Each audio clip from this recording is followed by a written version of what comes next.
Hello friends, आज से हम जो है वो अकाउंट्स के हर एक चैप्टर के इलस्ट्रेशंस डिस्कस करेंगे। तो आपके काफ़ी हद तक बेसिक कॉन्सेप्ट स्ट्रॉन्ग हो जाएंगे। स्टडी मैट के ही सारे क्वेश्चन रहेंगे। तो मैं सबसे पहले जो चैप्टर स्टार्ट करने जा रही हूँ वो है डिपार्टमेंट का। ठीक है, डिपार्टमेंट के आपके इलस्ट्रेशंस करवाऊँगी मैं सारी की सारी। ठीक है, वो आपके साथ डिस्कस करूँगी। अगर आपको कोई भी प्रॉब्लम आती है तो आप अपने कमेंट सेक्शन में बोल सकते हो। ओके गाइस, तो देखो ऐसे तो इस चैप्टर में ऐसे कुछ ज़्यादा मतलब कि आपको ऐसा भी नहीं है कि यार मतलब कुछ भी नहीं है, क्योंकि इसमें क्या है ना कि आपको डिपार्टमेंट के trading and profit and loss account बनाने हैं। तो भाई आज जब से तुमने कॉमर्स चूज़ किया ना, आपको trading and profit and loss account तो आपके एक एक जिस्म में दौड़ना चाहिए मेरे अकॉर्डिंग कि trading and profit and loss account कैसे बनाते हैं यार। होना क्या, डिपार्टमेंट्स दिए होंगे ABC। ठीक है, जब ABC डिपार्टमेंट दिए होंगे, उनकी ओपनिंग स्टॉक, उनके क्लोजिंग स्टॉक, उनके परचेजेस, उनके सेल्स, उनके जितने भी एक्सपेंसेस है, डायरेक्ट एक्सपेंसेस है, इनडायरेक्ट एक्सपेंसेस, वो सारे डालो, आपका प्रॉफिट आ जाएगा। आपको वही चीज़ इसमें करनी है। आप ऐसे एक सिंपल एक बिजनेस का बनाते हो, इसमें डिपार्टमेंट्स का बनाना है। तो let's go with the first question. Illustration number 2 है आपकी बुक की। ठीक है, देखो ध्यान से पढ़ना, बिकॉज एक चीज़ याद रखना, जितना तुम ध्यान से क्वेश्चन पढ़ोगे ना उतना ही ज़्यादा आपकी अंडरस्टैंडिंग लेवल इंक्रीज होने वाली है। ठीक है, देखो एक चीज़ याद रखना कि आप जितना अच्छे से क्वेश्चन पढ़ोगे ना, आपकी उतनी लेवल ऑफ अंडरस्टैंडिंग उस क्वेश्चंस को लेकर इंक्रीज होगी, एज वेल एज कि आपको उस क्वेश्चन में पूछा क्या गया है आपको वो भी काफ़ी अच्छे से समझ आएगा। ठीक है, तो देखो क्या है question. Z limited has 3 departments, उनके पास 3 डिपार्टमेंट्स हैं। देखो A B C D 3 departments हो गया। ठीक है, and submit the following information for the year ending this one. ठीक है, आपको इन्फॉर्मेशन दी हुई है। आपको क्या क्या दिया हुआ, आपको परचेजेस दी हुई है, परचेज की यूनिट्स दी हुई है। ध्यान से देखना, इस ध्यान से देखना। देखो सबसे पहला क्वेश्चन है कि आपको परचेज यूनिट्स दी हुई है 6,000, 12,000, 14,400। ओके, कोई प्रॉब्लम नहीं है। परचेजेस की अमाउंट आपको दी है टोटल में। तो तुम्हें एक चीज़ सिंपल सी यहाँ से समझ आनी चाहिए कि क्या, कि आपको परचेज की यूनिट्स दी हुई है और परचेज की टोटल दी हुई है गाइज यहाँ पे। ठीक है ना, देखो परचेज यूनिट्स दी हुई है नो डाउट, बट आपको एक एक यूनिट की परचेज प्राइस नहीं दी हुई, नहीं दी हुई ना। आपको टोटल में बताया कि 6 लाख रुपए लगे हमारे पास और हमने इतने इतने यूनिट्स परचेज किए, बट आपको यहाँ पे ये नहीं बताया कि कितने प्राइस पे खरीदी है। कोई बात नहीं, देखते आगे क्या कहते हैं। सेल यूनिट आपको इतनी सेल की है हमने, और बट इन सेल की हमारे पास जो है वो क्या है, सेलिंग प्राइस पर यूनिट दी हुई है। Okay, no problem.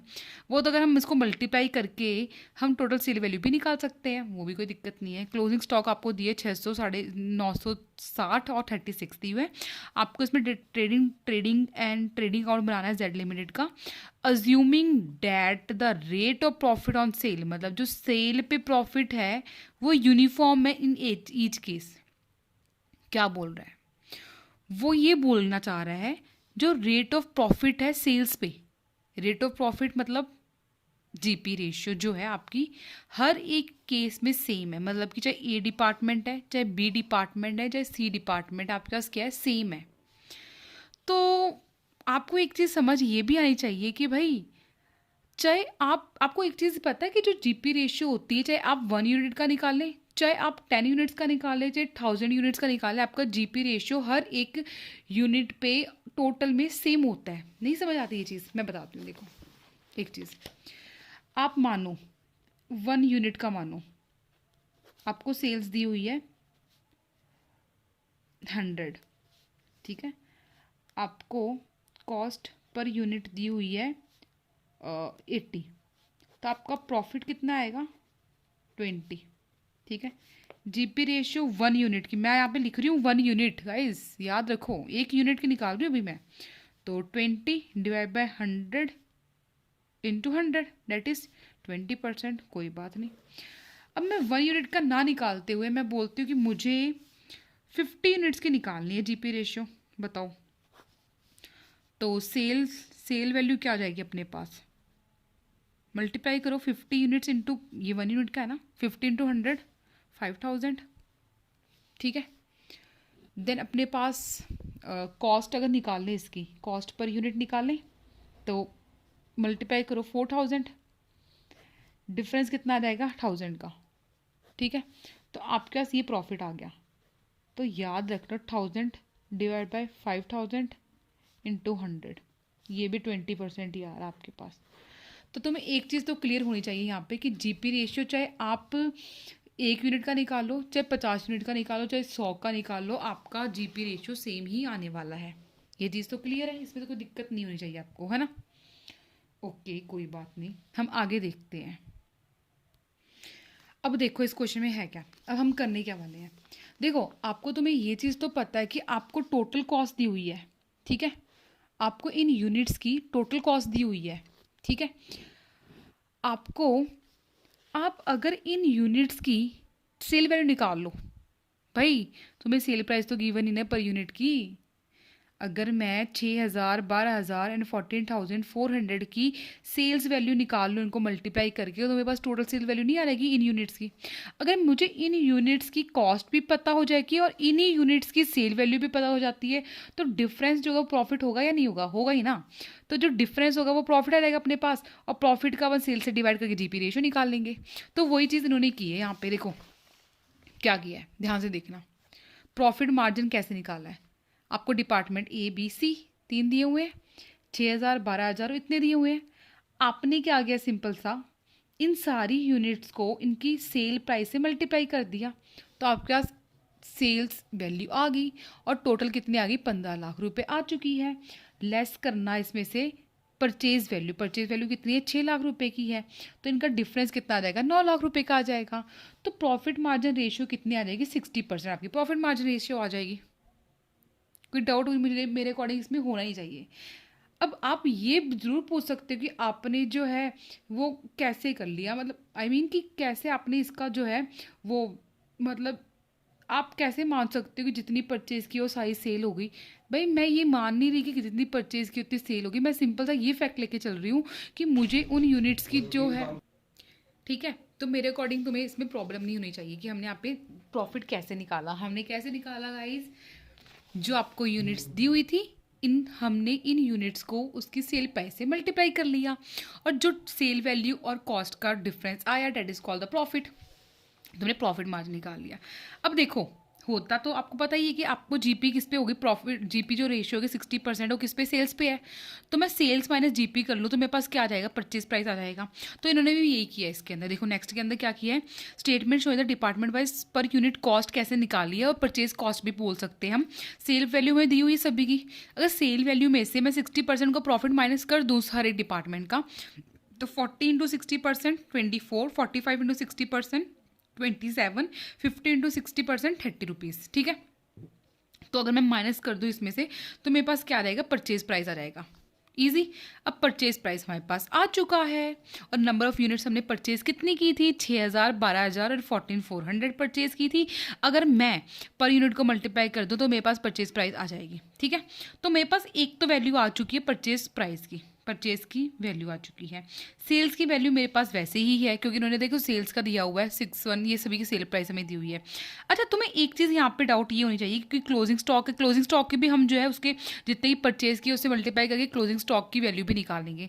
बट जब मेन पॉइंट इज दैट कि आपको इसमें ओपनिंग स्टॉक नहीं गिवन ना, कोई बात नहीं, हम भी अकाउंट्स पढ़ते आए हैं हमेशा से, हमें ओपनिंग स्टॉक निकालना नहीं आता क्या, ये पागल समझता है हमको।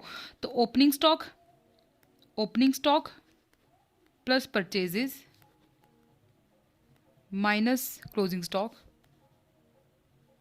Equal to sales. ये तो तुम्हें पता है भाई, ये तो चीज़ किसको नहीं पता। ओपनिंग स्टॉक देखो, मैं अगर ए डिपार्टमेंट का देखूं, ओपनिंग स्टॉक कितना है मेरे पास, है नहीं, कोई बात नहीं, एक्स ले लो, प्लस परचेजेस कितनी है ए की 6000, माइनस क्लोजिंग कितनी है 600, इक्वल टू सेल्स कितनी है हमारे पास 6120। मेरा कैलकुलेटर ये रहा मेरा, क्या तो देखो होगा क्या इसके अंदर, एक्स की वैल्यू निकाल लो, 6120 प्लस 600 माइनस 6000, तो मेरे पास कितना आएगा 720, मेरे पास ओपनिंग स्टॉक आ जाएगा। ये मेरे पास किसका आ गया, ओपनिंग स्टॉक। देखो ये यहाँ पे इन्होंने क्या किया है, ओपनिंग स्टॉक इन्होंने निकाला है, कैलकुलेशन यस निकाली है। तो देखो ओपनिंग स्टॉक कितना है, कॉस्ट ऑफ ओपनिंग कैसे है 720 मैंने भी निकाला आपके सामने। सिमिलरली इसका भी वैसे निकालेंगे हम, इसका भी पैसे निकालेंगे कैसे, सेम डिपार्टमेंट बी का भी निकाल के बता दिए। डिपार्टमेंट ए का था, डिपार्टमेंट बी का कैसे निकलेगा, एक्स प्लस परचेजेस कितनी है हमारे पास 12,000, ठीक है, माइनस क्लोजिंग स्टॉक कितनी है 960 इक्वल टू सेल्स, सेल्स कितनी है 11,520, ठीक है। तो एक्स कितना रहेगा 11,520 प्लस 960 माइनस 12,000, तो हमारे पास कितना रहेगा 11,520 प्लस 960 माइनस 12,000, तो 480 हमारे पास क्या रहेगा, डिपार्टमेंट बी का आ जाएगा। तो यहाँ देखो 480 लिखी हुई है। सिमिलरली हम डिपार्टमेंट सी का निकाल लेंगे ऐसे करके, ठीक है। तो हमारे पास ओपनिंग भी आ चुका है, हमने परचेजेस की वैल्यू भी निकाल ली थी यहाँ से, ठीक है, परचेजेस की वैल्यू भी निकाल ली थी हमने इतनी, और क्लोजिंग स्टॉक की वैल्यू भी हमारे पास थी, क्योंकि हमने परचेज प्राइस निकाल ली, उस परचेज प्राइस को उससे मल्टीप्लाई करना है, ठीक है। और साथ में हमारे पास क्या दिया हुआ है यहाँ पे, सेल्स तो हमारे पास दी हुई है, तो जो आएगा अपने पास different is called the GP ratio, GP profit. आपको ये तो निकालने के लिए बोला था, याद ज़रूर रखना, वर्किंग नोट्स बनाने इंपॉर्टेंट है। द रीज़न बिहाइंड दिस, इस क्वेश्चन में फिर बचेगा क्या, तुम अगर वर्किंग नोट ही नहीं बनाओगे तो फिर बचेगा भी कुछ नहीं ना क्वेश्चन में भाई। तो आपको ये चीज़ मेंशन करनी ज़रूरी। देखो इन्होंने भी यहाँ पे भी कैलकुलेशन बताई कि कैसे करते हैं हम ओपनिंग स्टॉक की। आप उसको वैसे स्टेटमेंट लिख के भी कर सकते हो, कोई ज़रूरी नहीं टेबुलर फॉर्म में लिखो, आपकी मर्जी है। The next question is question number illustration number 3, बहुत ही ईजी है। देखो क्या बताया है, omega is a departmental store having 3 departments XYZ, ठीक है। और आपको ये इन्फॉर्मेशन दी हुई है XYZ की। ओपनिंग स्टॉक दिया है, परचेजेस दिए, डेटर्स एट द एंड दिए हुए हैं, सेल्स दिया हुआ है, क्लोजिंग स्टॉक दिया हुआ है, फर्नीचर की वैल्यू दी है हर एक डिपार्टमेंट की, एरिया वाइज उनका फ्लोर स्पेस बताया कि हर एक का कितना हमने फ्लोर एरिया स्पेस जो है ऑक्यूपाई कर रखा है, कितने एम्प्लॉयज़ है हर एक डिपार्टमेंट के, देखो इलेक्ट्रिसिटी कितनी कंज्यूम करता है हर एक डिपार्टमेंट इन यूनिट्स के अंदर, ठीक है। आगे हमें बताया हुआ है कि balance of other revenue items in the books of the year are as follows, ठीक है। ये सब हमें उन्होंने बताया हुआ है कि ये सब चीज़ें हमने आइटम्स की बैलेंसेस हैं। आपको department trading and profit loss को बनाना है, ठीक है। और उसने बोला है कि आपको जो है वो बैड डेट के लिए 5% की प्रोविजन डालनी है। देखो बहुत ईजी है, कुछ नहीं है क्वेश्चन के अंदर, सारा क्वेश्चन अपने आप आपको आंसर बता रहा है। देखो कैसे आपको बनाना क्या है, आपको क्या बनाना है, ट्रेडिंग एंड पीएनएल लगाऊं, आता है भाई, उसमें क्या मुश्किल है। देखो ट्रेडिंग एंड पीएनएल अकाउंट के अंदर सबसे पहली आइटम होती है ओपनिंग स्टॉक, होती नहीं होती, डाल लो भाई। ओपनिंग स्टॉक पहले से गिवन आपको यहाँ पे डाल दी वैसे की वैसे। परचेजेज है, परचेजेज हमने डाल दी, कोई दिक्कत नहीं। ओपनिंग होगी, परचेजेज होगी, अच्छा ठीक है कोई बात नहीं। डेटर्स तो आते ही नहीं है, सेल्स आता है हमारे पास, सेल्स हमने डाल दिया, देखो सेल्स डाल दिया, दिक्कत नहीं दिक्कत। क्लोजिंग वैल्यू दी है, क्लोजिंग स्टॉक दी है, वो भी हमने डाल दी, ये डाल। देखो मैं आपको पेन थोड़ा सा डिफरेंट यूज़ करती हूँ, अदरवाइज तुम्हें समझ नहीं आएगा कि भाई क्या कहाँ पे क्या किया इसने। देखो स्टॉक हो गया, परचेजेस हो चुकी है, सेल्स उसने दी हुई है, क्लोजिंग स्टॉक दी हुई है। बताओ ये तो चीज़ हमें दी हुई थी, ओपनिंग दिया हुआ था, परचेजेस दिया हुआ था, सेल्स दिया हुआ था, क्लोजिंग स्टॉक दिया हुआ था। ये तो चीज़ हमने वैसे ही जो दी हुई थी उन्हें पुट्टी तो की है भाई, और तो कुछ किया ही नहीं अभी तक हमने, ठीक है। चलो अब हम करते आगे का काम। अब आगे का काम है ये चीज़ है थोड़ी सी समझने वाली, ज़्यादा समझने वाली, थोड़ी सी समझनी आपने, ठीक है। सुनो कैसे, मैं बताती हूँ। कैरेज इनवर्ड, कैरेज इनवर्ड का मतलब क्या होता है कि जो हमने चीज़ खरीदते हैं उन खरीदे हुए सामान पे कैरेज देना, भाड़ा देना, कैरेज इनवर्ड उसी को बोलते हैं ना। अब तुम्हें पता है भाड़ा किस पे देंगे हम, कैसे हम इस भाड़े का, ये मेन दिक्कत पता है क्या है इस क्वेश्चन के अंदर, कि ये सारे हमें कंबाइन कॉस्ट दी हुई है, ये हमें जो कंबाइन दिया हुआ है सारा का सारा, ठीक है। हम क्या करेंगे, कंबाइन वालों को क्या करेंगे, उसको हर एक डिपार्टमेंट में डिस्ट्रीब्यूट करेंगे। कैरेज इनवर्ड को किस रेशियो में डिवाइड कर देंगे, परचेज के अंदर। देखो मैं इन सभी की ना एकदम यहाँ पे डायरेक्टली बताई जा रही हूँ कि इस क्वेश्चन में है क्या। देखो कैरेज इनवर्ड कैसे होगा, हमने जितना परचेज किया था उस रेशियो में डिवाइड हो जाएगा। कैरेज आउटवर्ड कैसे होगा, हमने कितना बेचा है सामान, क्योंकि कैरेज आउटवर्ड मतलब कि वो सामान जो हमारी फैक्ट्री से या हमारी कंपनी से बाहर जा रहा है, तो हम कितना सेल करेंगे वही उस पे उसी पे देंगे। सैलरीज कैसे होगी, हमारे कितने नंबर ऑफ एम्प्लॉयज़ है, ठीक है। एडवर्टाइजमेंट कितना होगा, एडवर्टाइजमेंट देखो जितनी हम एडवर्टाइजमेंट करेंगे उतने हमारे पास सेल्स होगी, ठीक है। वो हम क्या करेंगे, इसको टर्नओवर रेशियो में हो जाएगी। डिस्काउंट अलाउड कैसे करते हैं हम? भाई डिस्काउंट अलाउ किसको करते हैं हम? जो हमारे कस्टमर होते हैं, जितनी सेल्स होती है उतना हम डिस्काउंट देते हैं, तो वो भी सेल रेशियो में जाएगा। डिस्काउंट रिसीव किस पे होता है? जब हम परचेज करते हैं तब हमें डिस्काउंट रिसीव होता है, तो उसमें परचेजेज में जाएगा। Rent rate taxes, rent rate taxes, rent किस पे देते हैं हम? फ्लोर पे। रेंट किस पे देते हैं? लैंड पे। लैंड क्या है? डिपार्टमेंट की अपना था कितना स्पेस उन्हें ऑक्यूपाई किया है, तो उस पर उसको हम क्या करेंगे? उस पर डिस्ट्रीब्यूट कर देंगे। ठीक है। डेप्रिशिएशन कैसे लगेगी फर्नीचर की? उसकी वैल्यू ऑफ फर्नीचर पे हम डेप्रिशिएशन डालेंगे। Labour welfare expenses, labour welfare expenses किस पे डिस्ट्रीब्यूट होंगे हमारे पास? नंबर ऑफ एम्प्लॉयज़ में डिस्ट्रीब्यूट होंगे हमारे पास। ठीक है। इलेक्ट्रिसिटी एक्सपेंसेस, इलेक्ट्रिसिटी एक्सपेंसेस उसने बताया कितने हमने यूनिट्स कंज्यूम किए हैं, उस पर डिस्ट्रीब्यूट हो जाएगी। ठीक है। The last one is provision for bad debt, उसने बोला जितना भी डेटर्स का बैलेंस है उसके 5% पे लगा देना तुम। भाई क्या दिक्कत है इस क्वेश्चन में? कोई दिक्कत नहीं होनी चाहिए तुम्हें। देखो परचेज रेशियो इनके निकाल लो, इन सभी का रेशियो निकाल लो। डेटर्स पे 5% लगा दो। डेटर्स 15,000 के है ना, 15,000 के 5% करो एक बारी, 750। बताओ इसने 750 डाला हुआ देखो, कोई दिक्कत नहीं है। वही सब 5% डालना उस पर। ठीक है। फर्नीचर की वैल्यू पे हम क्या करेंगे? डेप्रिशिएशन का डिस्ट्रीब्यूट कर देंगे। इन सभी के रेशियो निकालेंगे और उसको क्या करेंगे? उसमें वैल्यू पुट कर देंगे। सारी वैल्यू उसमें पुट की हुई है और आपके पास क्या निकल जाएगा? नेट प्रॉफिट निकल जाएगा। पहले जीपी निकलेगा और उसके बाद हमने नेट प्रॉफिट निकाल देंगे, तो आपके पास ये क्या आ जाएगा? डिपार्टमेंट का ट्रेडिंग अकाउंट बन जाएगा। ओके गाइज, आगे भी चलते हैं, भी रुक जाओ। नाउ अब जो है इलस्ट्रेशन 5 स्टार्ट करने जा रही हूँ मैं। वेरी इंपॉर्टेंट टाइप है ये भी। ठीक है। मैंने अभी तक आपको इलस्ट्रेशन 2 करवाई है सबसे पहले, और इलस्ट्रेशन 3 करवाई है, जो कि बेसिक सी थी। अब थोड़ा सा आपको समझना पड़ेगा। देखो कोई भी चीज़ गाइज हार्ड नहीं होती। आप इसको देखो, मैं समझाऊंगी आपको ईजिली समझ भी आ जाएगा। ठीक है। तो अभी फ़िलहाल जो है वो हम इलस्ट्रेशन 5 स्टार्ट करने जा रहे हैं। आपको करना क्या है? जैसे जैसे क्वेश्चन बोलता है वैसे वैसे समझते जाना है। ठीक है। सुनो ध्यान से क्या बोलता है क्वेश्चन। क्वेश्चन क्या बोलता है? जैसे जैसे बोल रहा है वैसे वैसे मैं इंफॉर्मेशन को लिखती भी जाऊंगी। ठीक है। इलस्ट्रेशन 5 अपने पास। ठीक है, सुनना ध्यान से। हुआ क्या इस क्वेश्चन के अंदर? सुनो क्या कहता है question. Department P sell goods to department S at a profit of 25% on cost and department Q at a profit of 15% on cost. मेरे अकॉर्डिंग तुम्हें इस चीज़ में दिक्कत नहीं होनी चाहिए कि ऑन कॉस्ट या ऑन सेल से कैसे हम उसका प्रॉफिट निकालेंगे। फिर भी दिक्कत है तो नो डाउट मैं आपको समझाऊंगी वो चीज़ भी, वो भी बहुत ईजी है, उसमें भी कोई बड़ी बात नहीं है। एक तो डिपार्टमेंट पी है, डिपार्टमेंट पी जो है डिपार्टमेंट एस को गुड्स सेल करता है और डिपार्टमेंट क्यू को सेल करता है। ठीक है। तो क्या मैं ऐसे लिख सकती हूँ कि जो डिपार्टमेंट, मैं देखो गाइस थोड़ा शॉर्ट फॉर्म यूज़ कर रही हूँ, एज ए रिवीजन वीडियो ये अपने पास है ना। तो डिपार्टमेंट पी है, डिपार्टमेंट पी जो है डिपार्टमेंट एस को सोल्ड कर रहा है। ठीक है। और डिपार्टमेंट क्यू को सोल्ड कर रहा है। ठीक है। डिपार्टमेंट एस को वो eight a profit of 25% cost पे है, तो हम लिखेंगे 25%, सी लिख देती हूँ मैं अकेला। ठीक है। एंड डिपार्टमेंट क्यू को 15% कॉस्ट पे है। ठीक है, कोई दिक्कत नहीं है। डिपार्टमेंट एस जो है वो किसको सोल्ड कर रहा है? डिपार्टमेंट पी को कर रहा है, डिपार्टमेंट क्यू को कर रहा है 20% एंड 30% ऑन सेल्स। एस लिख रहा है मैंने वहाँ पे। ठीक है। आगे डिपार्टमेंट क्यू जो है वो सेल करता है किसको? डिपार्टमेंट पी और डिपार्टमेंट एस को eight a profit of 20% on cost and eight a profit of 10% on cost.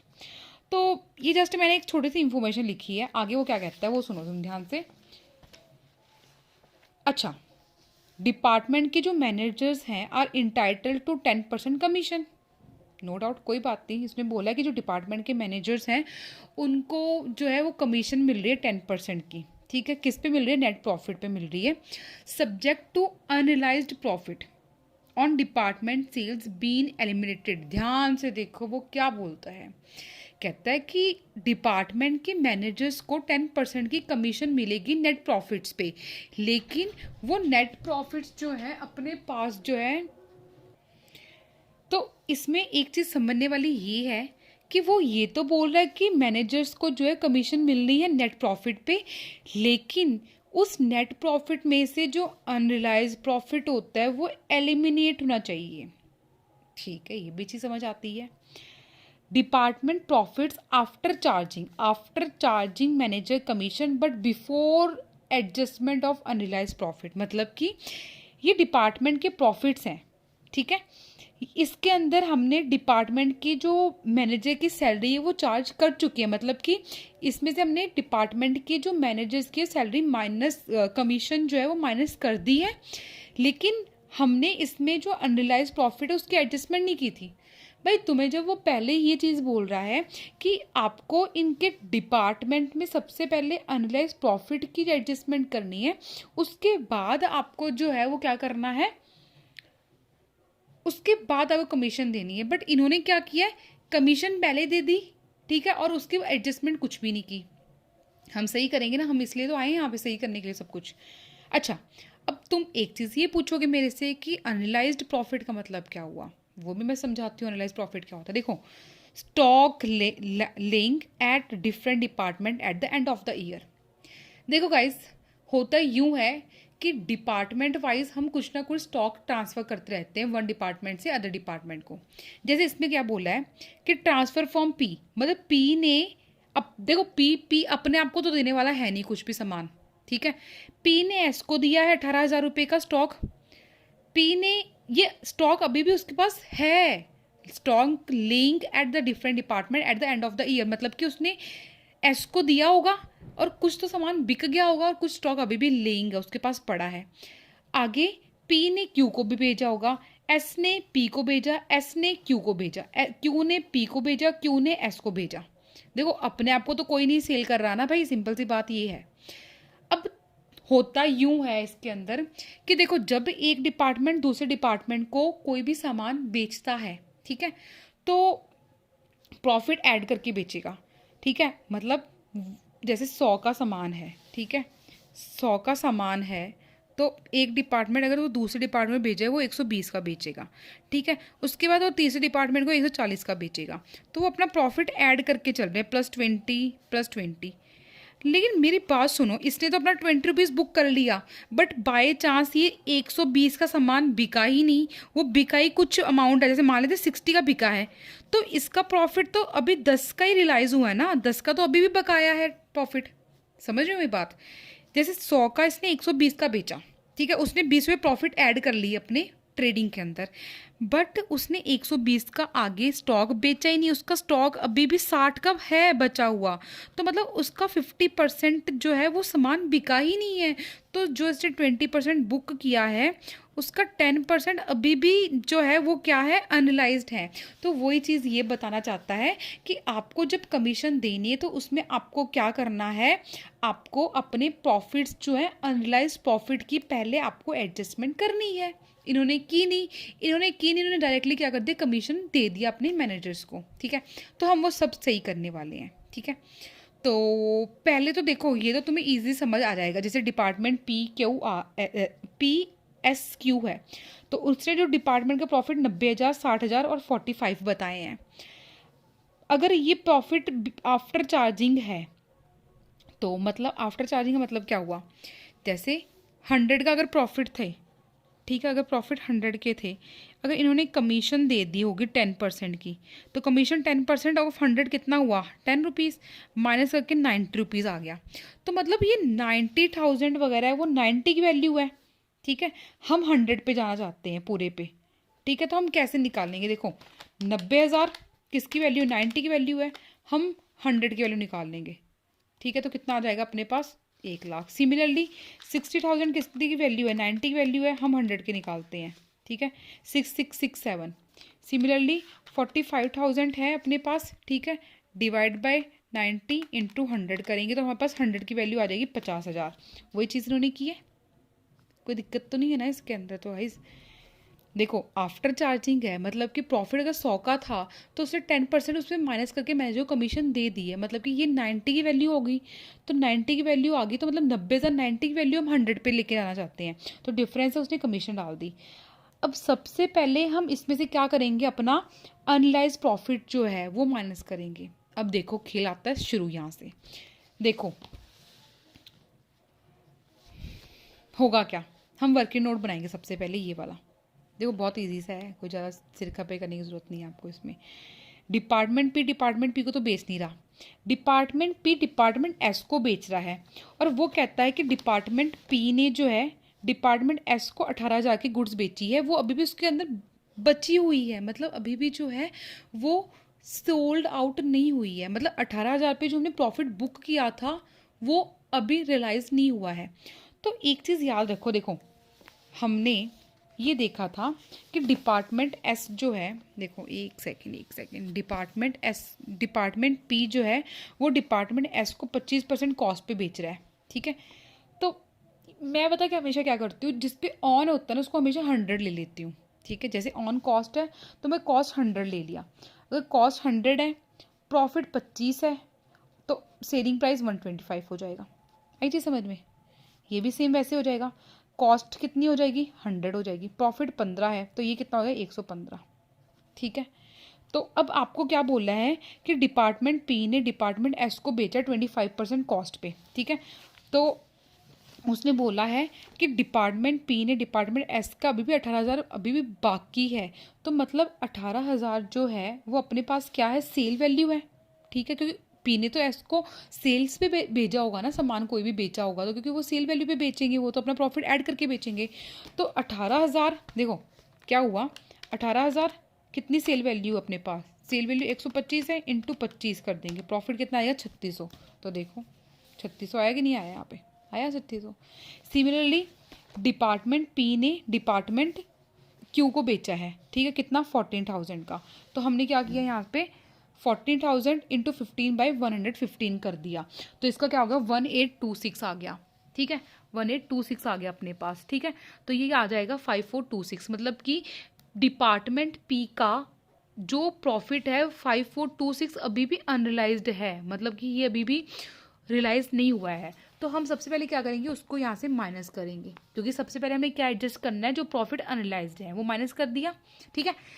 Similarly department S का भी निकालेंगे, डिपार्टमेंट एस जो है वो डिपार्टमेंट पी को किस पे बेचता है, मैंने पहले लिखा डिपार्टमेंट एस ने डिपार्टमेंट पी को कैसे बेचा है, 20% सेल पे बेचा। तो इसका मतलब क्या होता है, सेल हम 100 ले लेते हैं, सेल 100 है, प्रॉफिट कितना है 20% ऑन सेल है, तो कॉस्ट कितनी होगी 20 माइनस कर देंगे 100 में से तो 80 आ जाएगा, ठीक है। तो सेल्स के अंदर क्या है 20% है, तो उसने कितने का बेचा है, एस ने बेचा है 48,000 का, ठीक है। 48,000 पे 20% कर लो डायरेक्टली, ठीक है, तो अपने पास आएगा 9600। सिमिलरली अपने पास यहाँ पे क्या है 38,000 है, 38,000 पे हमारे पास कितना परसेंट बोला 30%, तो हमारे पास ये आ जाएगा 21,000, हमारे पास क्या आ जाएगा अनरियलाइज प्रॉफिट आ जाएगा, वो हम यहाँ से क्या कर लेंगे माइनस कर देंगे। सिमिलरली डिपार्टमेंट क्यू ने डिपार्टमेंट पी और डिपार्टमेंट एस को बेचा है, डिपार्टमेंट पी और डिपार्टमेंट क्यू को कितना बेचा है उसने 20% कॉस्ट और 10% ऑन कॉस्ट बेचा है, ठीक है। डेट इज कॉस्ट अगर 100 है 20% प्रॉफिट है तो 120 आ जाएगा, ठीक है। 100 कॉस्ट है 10 प्रॉफिट है तो 110 आ जाएगा, ठीक है। इसका कितना है, डिपार्टमेंट क्यू ने डिपार्टमेंट क्यू को कितने का बेचा है, डिपार्टमेंट क्यू ने डिपार्टमेंट पी को 12,000 का बेचा है, ठीक है। तो 12,000 का बेचा है, 12,000 को बेचा है कितने पे 120 का, क्योंकि सेल पे बेचेगा ना वो, तो प्रॉफिट कितना 20 का है, तो ये अपने पास कितना आ जाएगा, देखो इन्होंने भी ऐसे ही किया हुआ है 12,000 20/120 2,000। सिमिलरली 8,000 का 10/110 727, टोटल अपने पास 2727 आ जाएगा। यहाँ से भी हम माइनस कर देंगे इसको, ठीक है। ये देखो माइनस किया, ठीक है, माइनस करके अपने पास क्या आ जाएगा, हमने स्टॉक का एडजस्टमेंट कर दिया, उसके बाद ये अपने पास आ जाएगा बिफोर मैनेजर कमीशन। अब इस पर 10% दोगे तुम, इस पर 10% देने के बाद आपके पास जो आ जाएगा वो क्या आ जाएगा अपने पास, manager profit after charging manager commission. Very easy question guys, कुछ इसमें मुझे लगता है कि डिफ़िकल्टी होनी चाहिए। तो हमने ये भी क्वेश्चन भी अभी कर लिया कंप्लीट अपने पास इलस्ट्रेशन 5। नाउ आई वांट कि हम आगे बढ़ें। सबसे छोटा क्वेश्चन इस चैप्टर का इलस्ट्रेशन नंबर 1, इसमें कोई हार्ड नहीं होना चाहिए तुम्हें, मेरे अकॉर्डिंग तो तुम्हें इजी लगना चाहिए। क्वेश्चन क्या है देखो, गुड्स हमने ट्रांसफर किए थे डिपार्टमेंट पी ने डिपार्टमेंट क्यू को, डिपार्टमेंट पी ने डिपार्टमेंट क्यू को गुड्स ट्रांसफर की है, किस प्राइस पे की है 50% अबव कॉस्ट की है। देखो हुआ क्या क्वेश्चन के अंदर, क्वेश्चन बोलता है कि डिपार्टमेंट पी ने डिपार्टमेंट क्यू को भेजी है, कैसे भेजी है उसने 50% कॉस्ट पे भेजी है। तो 50% कॉस्ट का मतलब क्या हुआ कि कॉस्ट 100 है, 50% उसका करें तो 50, तो सेल कितनी आ गई 150 की आ गई, ठीक है। कॉस्ट प्रॉफिट सेल CPS आ गया अपने पास। अच्छा इसने इसको बेचा, तो तो अगर वो कहता है कि लेकिन डिपार्टमेंट क्यू के पास क्लोजिंग स्टॉक अभी कितना बचा है, 27,000 का बचा हुआ है, इट मीन्स कि जो उसने प्रॉफिट बुक किया था वो पूरा पूरा रियलाइज नहीं हुआ ना भाई। सिंपल सी बात है कि सारा का सारा बिक जाता फिर तो कोई दिक्कत ही नहीं थी। दिक्कत तो तभी क्रिएट हुई ना जब उसने उसको सामान बेचा, प्रॉफिट अपना बुक कर लिया, बट उसका प्रॉफिट बुक करने का फ़ायदा नहीं हुआ ना, वो सारा का सारा प्रॉफिट तो रियलाइज हुआ ही नहीं। अभी भी हमारे पास क्लोजिंग स्टॉक उसके पड़ा हुआ है, उसके स्टॉक के अंदर है ना। तो वो कहता है कि इसके अंदर कितना उसका स्टॉक रिजर्व हमने कैलकुलेट करो। भाई कुछ नहीं है भाई, 27,000 है, उसने तो अपने सेल प्राइस पे बेचा होगा ना, सेल प्राइस पे बेचा होगा। सेल प्राइस कितनी है, 150 डिवाइड कर दो, मल्टीप्लाई किससे करोगे, हमने तो प्रॉफिट निकालना है, कितना बुक करेंगे 50, तो कितना हो जाएगा 1/3, 9,000 आ जाएगा अपने पास। देखो इन्होंने भी यही किया हुआ है, यहाँ पे क्लोजिंग स्टॉक है अपने पास, ठीक है। गुड्स सेंड किया डिपार्टमेंट पी ने डिपार्टमेंट क्यू को, प्राइस 50% अबव। वही यार क्या किया इन्होंने, थोड़ी सी अपनी लैंग्वेज लिख ली है भाई, और क्या कर सकते हैं। वो चीज़ जो लिखी हुई थी वो तो बोला है कि गुड्स सेंड लिखी है पी ने क्यू को 50% अबव कॉस्ट पे, हैंस जो प्रॉफिट है वो कितने 50/150, तो 9,000 आ जाएगा। वर्किंग नोट बना के दिखा दिया है। तो आपके पास ये क्वेश्चन भी कंप्लीट है। फर्स्ट सेकंड थर्ड इलस्ट्रेशन हो चुकी है, फोर्थ करते हैं इसके बाद इलस्ट्रेशन, फिफ्थ हो चुकी है, सिक्स्थ 2 रह चुकी है अपने पास, दोनों कर लेते हैं अभी, ठीक है। आई सजेस्ट कि बिफोर वे गोइंग फर्दर आप इस इलस्ट्रेशन को एक बार ही ना खुद रीड कर लो थोड़ा सा, तो आपको क्या बेटर अंडरस्टैंडिंग हो जाएगी इस इलस्ट्रेशन की, ठीक है। Before we going further I recommend you to read this illustration carefully. वैसे कुछ इलस्ट्रेशन में तो यार थोड़े बहुत पॉइंट्स होते हैं, ठीक है, वो मैं आपको करवाती हूँ, रुक जाओ, ये समझाती हूँ मैं, इजीली आपको हो जाएगा। देखो इस क्वेश्चन में है क्या, ध्यान से।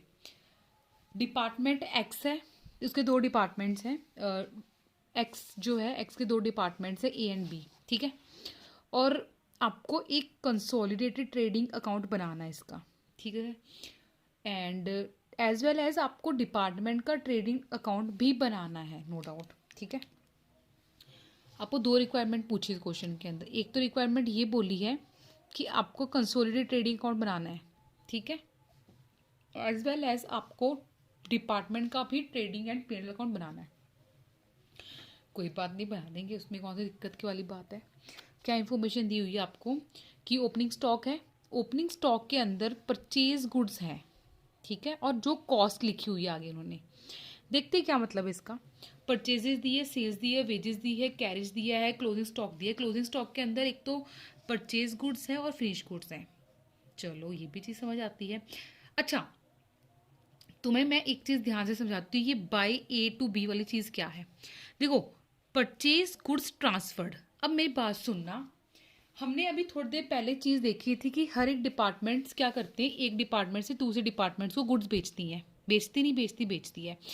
तो इसके अंदर भी ये लिखा हुआ है कि परचेज गुड्स हमने ट्रांसफ़र की है, एक डिपार्टमेंट ने दूसरे डिपार्टमेंट को गुड्स ट्रांसफ़र की है, परचेज गुड्स ट्रांसफ़र की है बाय बी टू ए, मतलब बी ने ए को भेजी है, तो ए के लिए क्या होगी वो परचेज, बी के लिए क्या होगी सेल। सिमिलरली नेक्स्ट वाले टॉपिक, नेक्स्ट वाले के अंदर क्या लिखा है, बाय ए टू बी, मतलब ए ने बी को भेजी है, तो बी की वो क्या होगी परचेज, ए के लिए सेल्स।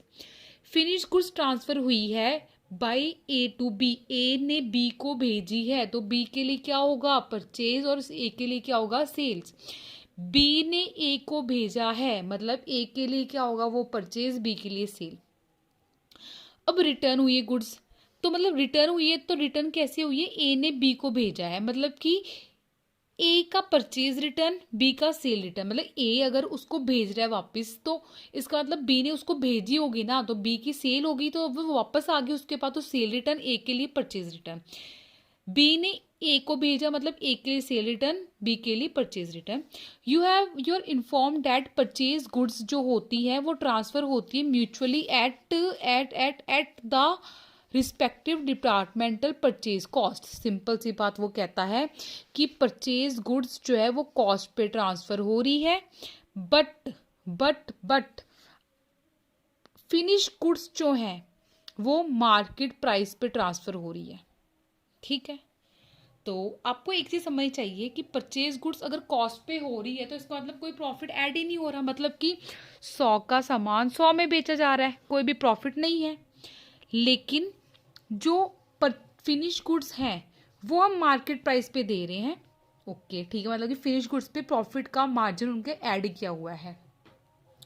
देन वो कहता है एंड 20% ऑफ फिनिश गुड्स जो क्लोजिंग के अंदर है, हर एक डिपार्टमेंट के अंदर वो रिप्रेजेंट करती है finish goods receive from other department.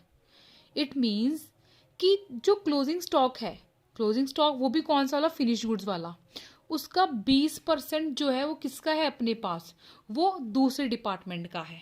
ठीक है, तो मैंने पता इस जो क्वेश्चन के अंदर सोल्यूशन दिया हुआ ना हमें, उसके अंदर पता क्या है, उसके अंदर थोड़ा सा इन्होंने कुछ मतलब रिटर्न का ना थोड़ा सा पंगा सा डाला हुआ है। तो मैंने पता क्या किया, जैसे कि अपने पास सेल रिटर्न हम यूजुअली क्या करते हैं, सेल रिटर्न अपने सेल्स में से माइनस कर देते होते हैं ना, इन्होंने ना उल्टी साइड लिख दिया, मतलब कि ऑपोजिट साइड लिख दिया, ऐसा किया हुआ है। मैंने इसको थोड़ा सा क्या सिंप्लीफाइड वर्जन के अंदर जो है वो अपनी कॉपी के अंदर मैंने खुद ने इसको सॉल्व किया हुआ है। आपको जैसा सही लगता है आप वैसे कर लेना, है ना, मतलब इन शॉर्ट आपको जहाँ जो चीज़ सही लगती है वैसे करोगे ना यार, सिंपल सी बात है। तो देखो सबसे पहले उनका ओपनिंग स्टॉक दिया हुआ था, हमने वैसे का वैसे ओपनिंग स्टॉक लिख लिया, ओपनिंग डाला। मैं आपको एक रेड पेन से करके दिखाती हूँ, उससे थोड़ा सा ज़्यादा तुम्हें क्लियर हो जाएगा। ठीक है, देखो हमने क्या किया, सबसे पहले उसने ओपनिंग स्टॉक दी हुई थी, ओपनिंग स्टॉक डाल दी। ठीक है, उसके परचेजेस दिए, परचेजेस हमने डाल दी, उसने वेजेस दिए, वेजेस हमने डाल दी, उसने कैरेज दिया था हमने वो भी डाल दिया। अच्छा, उसने परचेज गुड्स ट्रांसफ़र की थी। ठीक है, परचेज गुड्स ट्रांसफ़र है बी टू ए, मतलब बी ने ए को की है 10,000 रुपये की, तो मतलब कि जो है 10,000 रुपये की क्या की है, एक ए को की है, बी ने ए को दी है, तो ए के लिए वो क्या होगी, वो परचेज होगी, और बी के लिए क्या होगी, सेल होगी। तो इसके लिए तो परचेजेस में डाल दिया, और इसके हमने यहाँ पे क्या किया, 10,000 सेल्स में डाल दिया। ठीक है, और नेक्स्ट वाले में था कि परचेज गुड्स जो है वो ट्रांसफ़र हुई है bye A to B, A ने बी को की है, तो बी के लिए एक ए ने बी को की है, तो बी के लिए क्या हो जाएगी, वो परचेज हो जाएगी 8,000 की, उसके लिए सेल हो जाएगी। नेक्स्ट हमारे पास इसके सेल्स भी दी हुई थी यार, हाँ हाँ हाँ हाँ हाँ हाँ हाँ, हमें पास सेल्स भी दी हुई थी, सेल्स भी हमने डाल दी। अच्छा, अब देखना ध्यान से इस क्वेश्चन में मैंने किया क्या है, किया यूं है कि देखो उसने हमें क्या बोला हुआ था, उसने हमें बोला हुआ था कि जो है अपने पास रिटर्न हुई, देखो सेल्स हमें फिनिश गुड्स ट्रांसफ़र की है bye A to B, A ने बी को दी है, तो बी के लिए क्या है, परचेजेस है, तो मैंने परचेजेस में डाल दी बी के लिए। देखो क्या किया मैंने, finish goods transfer by A to B, A ने किसको दी है, बी को दी है, तो कितनी दी है, 35,000 की दी है। ठीक है, तो बी के 35,000 की दी है, तो ये इसके 35,000 क्या इसका परचेज है, उसके लिए सेल्स है वो। ठीक है, और उसके बाद जो है दूसरे वाले में बी टू ए गई है 40,000 रुपये की, तो 40,000 रुपये की इसके लिए क्या होगी, वो परचेज होगी, उसके लिए सेल होगी। लेकिन उसका उसके बाद रिटर्न भी हुई है गुड्स, तो हमने रिटर्न की है, तो रिटर्न का मैंने यहीं पे ही माइनस कर दिया, उसका परचेज रिटर्न माइनस कर दिया, उनका सेल रिटर्न माइनस कर दिया, तो नेट फिगर मैंने ऐसे करके लिख दी। उसके बाद क्लोजिंग स्टॉक दिया हुआ था, हमने क्लोजिंग स्टॉक की वैल्यूज यहाँ पे पुट की दोनों की, और यहाँ पे मेरे पास जीपी आ गया। अब जीपी हम डिपार्टमेंट ए और डिपार्टमेंट बी का निकालते हैं। डिपार्टमेंट ए का जीपी जो है वो 22.196 है, 916 है, उसका इतना जो है अपने पास क्या आ जाएगा, प्रॉफिट आ जाएगा। अब जब हम कंसोलिडेटेड बनाएंगे ना, तो उसमें होगा क्या, देखो कंसोलिडेटेड में एक चीज़ याद रखना, कभी भी जो है इंटरनल ट्रांसफर्स हम नहीं लेते होते, मतलब कि अगर ए ने बी को भेजा है, बी ने ए को दिया, तो कभी भी हम इंटरनल ट्रांसफर नहीं लेते होते। उसका सिंपल सा रीज़न है, देखो जब तुम ऐसे करोगे, ठीक है, तो होगा क्या, देखो आपने ये देखो, अगर इसका अगर तुम लेते भी हो तो 18,000 टू साइड लिखोगे और बाई साइड भी 18,000 लिखोगे, तो वो क्रॉस हो जाएगा, इसलिए हम इंटर ट्रांसफर कभी भी लेते ही नहीं है। ठीक है, तो आगे इन्होंने क्या किया हुआ है, देखो कंसोलिडेटेड बनाई है, ओपनिंग लिया, परचेज लिया, वेजेस, कैरेज, सेल्स ली, क्लोजिंग स्टॉक डाला। अब बात यहाँ पे आती है कि स्टॉक रिजर्व की। देखो ओपनिंग का स्टॉक रिजर्व इसलिए नहीं निकल रहा बिकॉज वो परचेज गुड्स का था, परचेज गुड्स तो हमने कॉस्ट पे ट्रांसफ़र की है, तो वहाँ पे तो जो है स्टॉक रिजर्व की बात ही नहीं आती। ठीक है, स्टॉक रिजर्व की बात आती है तो इस पे भी नहीं निकालेंगे हम अपना रिजर्व, रिजर्व हम निकालेंगे फिनिश गुड्स पे, और फिनिश गुड्स का भी 20% निकालेंगे, मतलब कि 24,000 जो है ना तुम्हारे पास, 24,000 का 20% जो है वो दूसरे डिपार्टमेंट का है, और दूसरे डिपार्टमेंट का है तो देखो एक को बी से मिला होगा, तो बी का कितना है अपना प्रॉफिट वाला 32.9 32.394%। तो कितना आ जाएगा अपने पास? वेट अ मिनट, कुछ एक सेकेंड रुकना। हाँ देखो क्या हुआ। देखो हमारे पास इसके अंदर जो 24,000 का है उसमें दूसरे का कितना है, 24,000 में से दूसरे का 20% है। और मतलब कि डिपार्टमेंट ए को कहाँ से मिला हुआ, डिपार्टमेंट बी से मिला हुआ, उसको प्रॉफिट मार्जिन कितना, 32.394%। तो अपने पास आ जाएगा 1555। ठीक है, तो वो हम यहाँ पे लिखेंगे, तो 155 डाला। सिमिलरली हमारे पास दूसरे वाले का कितना था, अपने पास क्लोजिंग स्टॉक है 14,000 का, 14,000 का 20%, और उसको कितने प्रॉफिट में मिल रहा है, 22.916% पे, तो 641 का आ जाएगा। ठीक है, तो हम ये टोटल करके जो है वो कहाँ पे लिख देंगे, अपना स्टॉक रिजर्व यहाँ पे लिख देंगे, अपने पास टोटल जो है ग्रॉस प्रॉफिट इतना आ जाएगा। आई थिंक सो कि इसमें तो आपको प्रॉब्लम नहीं होनी चाहिए, बहुत ईजी क्वेश्चन था, ये भी मैंने आपका करवा दिया है। फोर्थ आपका सिर्फ एक क्वेश्चन, दो क्वेश्चन रहते हैं अब, ये वाला। ठीक है, ये भी मैं करवा देती हूँ अभी, है ना।